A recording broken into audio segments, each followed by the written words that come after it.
Hey everyone, I hope you're doing well and staying safe during this time. If you're new here, welcome to the channel. Like I said, thank you so much for checking me out. If you haven't done so, please make sure to hit that subscribe button just right below the video. Cool, thank you so much. I really do appreciate it. And if you're returning, welcome back. Thanks again for your support. I truly do appreciate having you here.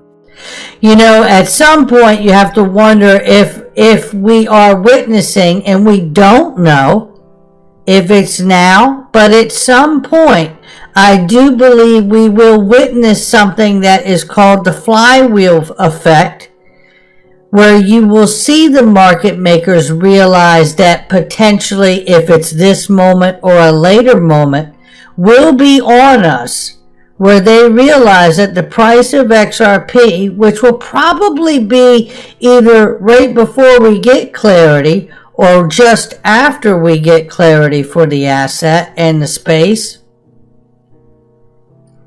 financial institutions and market makers will realize that this asset really is what it says it is, and it really has the clarity now, so there's no objection for us using it. And I think you would see the flywheel effect happen, where the market makers come in and say, well, because we use this every day for remittances and cross-border and banks alike, it's in our best interest to buy as much today as we can, because it will not and probably won't be the same price tomorrow. Is that moment today? I don't know. But we'll get into some other information before we get out of here today, I'll tell you that. Because XRP is leading the pack as far as gains in the top crypto tokens in the space. And how remarkable is that fact when you think about the fact that we are also being sued by the SEC? Flare CEO updates XRP holders on massive upcoming Spark token airdrop, and that a full roadmap to Flare launch will be released in the coming weeks. You know, I have to say, I do agree with this right here, this gentleman down here, XRP Murat, who says, Flare looks like ETH 2.0 for me, just a disappointment. Now, I do believe ultimately Flare will be successful, but the rollout and the launch on this thing has been a fumbleina, fumblerooski. Let's hope that by the time it is actually launched and fully operational, all of that will be behind them and us. Looking right here, we see North Korea missile program funded through stolen crypto, the UN report says.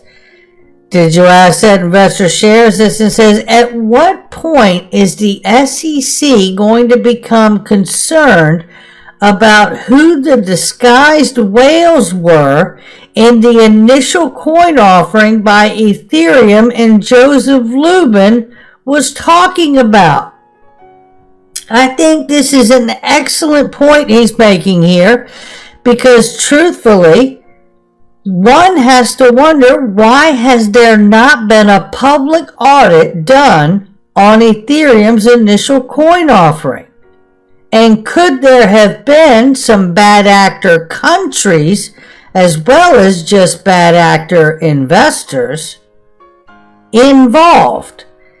Maybe this is what they meant at the White House when they referred to crypto as executive order that's coming soon as a national security matter. We will see. 87 central banks are now exploring introduction of digital currencies, ladies and gentlemen. There's around 150 or so central banks, so that is a good portion. And obviously, if they want to participate in the new digital system that is coming, they better get moving. That's all you can say about that. And here's one that's gotten moving, and it's been hard to watch, but if they can do it, we can do it, right? The Reserve Bank of India's digital rupee will run on a government-mandated electronic wallet that will allow central bank to be the middleman between merchants and customers. What's interesting about this is, I mean, certainly I don't know exactly the details here, but I know here in the United States, I do not personally myself want to see direct wallets connected to the Federal Reserve so you can wake up one morning and find out they put in negative interest rates. And if you had, $100 in the bank and they do a 3% negative interest rate, you have $97 the next morning. And they'll be able to see every bit of your digital dollar transactions, which I don't think is copacetic either. But here is where it continues, ladies and gentlemen. We know El Salvador has made Bitcoin legal tender in their country, but it is still a problem for the IMF, and they are being mocked now by El Salvador. And I tell you, I agree with Utility, obviously, down here, who says, this story is not going to end well. I'm inclined to agree with Utility, obviously, because I tell you, the IMF, although they are not, a legislative body, they have an enormous amount of countries that they are involved with and world leaders. If they want something done about this, I have a sneaky suspicion something will get done about it. And to add to the problems of Bitcoin and proof of work, writing is on the wall, says Kevin O'Leary. Bitcoin mining companies that think they can fool investors by buying carbon credits to cover up their dirty, carbon-belching ways, they will never survive a carbon audit. Kevin O'Leary from Shark Tank. Listen, carbon credits are really, I'm going to basically pay a fine ahead of being fined so I can continue to pollute or cause waste, right? Excess waste. And that is a real problem. And I tell you, this is why Chris Larsen had urged many, many months ago for Bitcoin and all of its miners to graduate to proof of stake to have a chance of survival. The renewable energy is nice. The hydro, the solar, the wind, all of it. That is great. And I love the idea of these things, but I tell you, it's not sustainable when you're talking about having something that is supposed to be the digital gold for the world. Why not just graduate to proof of stake and get past it, right? Anyway, looking here, we see more and more rumblings in Congress here. Senator Pat Toomey, who is a top member of the Senate Banking Committee, which is very, very important to crypto, by the way, ladies and gentlemen, has said China's digital yuan could open a door for U.S. and to get more heavily into the crypto space. I'm not going to read the whole thing, but I do want to highlight this because it is important. He has raised a letter and raised the topics to a letter to the Treasury Secretary Janet Yellen and Anthony Blinken on Friday, and says basically, potentially to subvert U.S. sanctions, facilities, illicit monies, and enhance China's surveillance capabilities, provide Beijing with first mover advantages, such as setting standards in the cross-border digital payments. That is what's going on with China's electronic digital yuan. China has been testing digital currencies at its Winter Olympics in Beijing and Olympic Village. Athletes and visitors are able to make purchases with cash, a Visa card, or their digital yuan, according to Toomey. This really puts increasing pressure for America to get the clarity for this emerging asset class, no doubt about it. And we see another bill has been introduced here, but what will get passed at some point is the question here. But several U.S. lawmakers have introduced the Virtual Currency Tax Fairness Act to strengthen the legitimacy, of cryptocurrency in our digital economy. The bill also aims to expand the use of cryptocurrency for payments. This is the bill that was submitted that basically says nothing would be taxed in the manner that stocks or bonds would.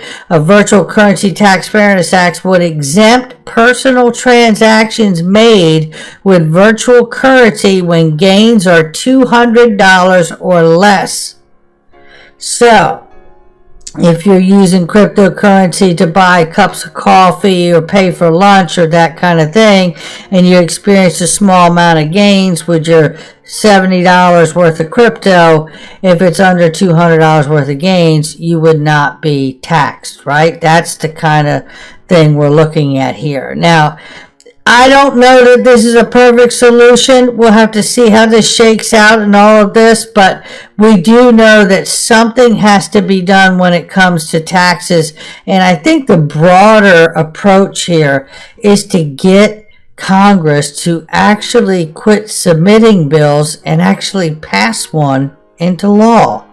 And pass one that won't stifle innovation, so we can really become the leader of the fourth industrial revolution here, as we were in the days of the internet. Look, it's not just about waving a flag and saying we're number one. It's much bigger than that. It's about understanding the fourth industrial revolution is exactly that. We got to get people schooled up, educated, and trained so they can have jobs to move into, because we don't have the steel mills anymore. We don't have the fabrication plants anymore, right? That's what the Industrial Revolution was. This revolution is a digital revolution. And one of the things I think we could all serve ourselves in doing in life is getting in front of growth. Looking right here, it looks like somebody's getting in front of this, and I'll tell you who it is. It's not Judge Netburn anymore, it's Judge Torres. And lawmakers make a positive turn from Judge Torres taking over. That's the legal analysis that we're getting from John Deaton and attorney Jeremy Hogan now. And shout out to both of them. It's a great article from ProCoin News. I'm not going to read it to you, but I do suggest you go read it. It is a fantastic article, and I know I got 1 million pages open, so you probably can't see it. There it is right there. But I'm not going to read the whole thing to you, but I'm going to sum it up right here and tell you that Ripple's lawsuit, most believe, will end ultimately favorably for Ripple and XRP. When it does end, XRP will essentially be the only crypto asset with regulatory clarity in the United States. And we have been saying that for a long time. We could in fact leapfrog to the front of the line when it comes to crypto assets, because we're the case of the century here, right? I don't want to say it. I wanted to say it. I didn't say it. You can't say it. I said it because I didn't say it. But I wanted to say it. But we're the case of the century here. And I tell you, if we get the clarity that we really deserve to get here from the case, we will be the most compliant digital asset on planet Earth. Where do you think the institutions, the hedge funds, and the financial entities around the world will put their money when it comes to digital innovation at that point? I think I could figure it out for myself, and I think you can too. By the way, remember this is a nice reminder. Remember when JP Morgan said Ripple had been working with banks to help them build financial infrastructure to make cross-border payments? The expansive network of Ripple's partners may be waiting for the lawsuit to end in order to use XRP without regulatory issues from the SEC. Well, listen, we know around the world doesn't need the SEC's approval. But for some strange reason, they haven't started using it to a great degree. We do know, to the credit, RippleNet, 25% of the volume of transactions are in fact being settled with XRP, because at this current price, that's what it's able to handle without hitting a dry pocket in liquidity, apparently, right? So it gets interesting. So you imagine us having clarity, what may take place then. We know Credible Crypto feels the same way and says that once this case is over, and if we get the clarity we need, he expects XRP to explode as well. This is Zach Rector, and this is Patrick Riley from the Reaper Project, Reaper Token. Shout out to Patrick. We're going to have a sit down with Patrick very soon. He is a very interesting man. He's got a lot of great insights about this space.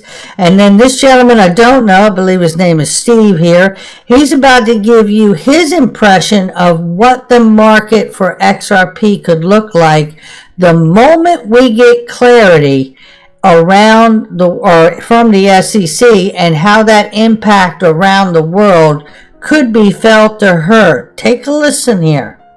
Even you said 4 digits is your potential target over the next 5 to 10 years. Patrick, we've talked about 4 and 5 digits as well. How bumpy of a ride is it going to be on the way up? I mean, I think the initial, hey, Ripple Labs is cleared, everything's good to go, we're all honky-dory again. 30-second, maybe a minute, $15 XRP, the instant FOMO, and then you've got, all these US-based companies that are like, hey, we can finally dip our toe in. We don't have to worry about, whether we're going to lose our pants on this, because it might be a security, it might not. We might be able to keep it. We might get sued for it. I think it'll be instant, probably at least $15. Maybe over a week we run up to 100, maybe $200, and then there'll probably be some big retracement. And then I think the rest of it's kind of up to Ripple itself. Partnerships, adding to that on-demand liquidity, and all these other countries that want to come in and have them make a Ripple help with a CBDC or whatever it is. And then we go back to maybe, like I said, a 4 or 5 year period to reach $5,000, but. It depends. Do the exchanges have to buy up XRP to start selling it again? Does Coinbase have a bag set aside already? Or are they going to pick up another 200 million XRP? I think things could go anywhere, but I expect at least an instant, probably $10-15 XRP within minutes. And there you have it. I mean, I tell you, when I think about this, some would say, oh, that's hypey or whatever. You know what? Is it? If we get the clarity from this case, let's just assume it's from this case, that we're all clear. Because let's remember something very important here that I didn't hear mentioned in here that is a key point to support what's being said here. There's no criminal charges in this case. This case is a civil matter about being fined over something. Think of that for a moment. There are no criminal accusations made here. There are no criminal charges filed here. Department of Justice is not involved in this. So whatever this is really about the classification and about the civil fine to be paid over the issue should there be one. Now imagine getting that clarity and then XRP absolutely exploding in the manner because of the flywheel effect that we talked about just a few moments earlier in the show. I could certainly see something like that happen. It doesn't mean it has to, but I could certainly see a scenario like that taking place if we truly get the clarity, because XRP would be at that point the most clarified, compliant digital asset on Earth. Imagine that. Now here's something we got to give credit to. It's this guy right here. Dark Defender. I'm your guy. I will keep you posted. I'm your advocate. I'll be back on a daily basis, usually multiple times per day, with these videos to keep you updated with everything going on. So I hope you enjoyed the video. If you haven't done so, make sure to hit that subscribe button. Feel free to share any of my videos with your friends, family, social media, or anybody who may care to listen. Thanks so much for your continued support. I'm always here for you. I want to help you through this time. So thank you so much for continuing to choose me. Enjoy your day, stay safe, and I'll catch you again probably in a couple hours. Thanks, everybody. See you later.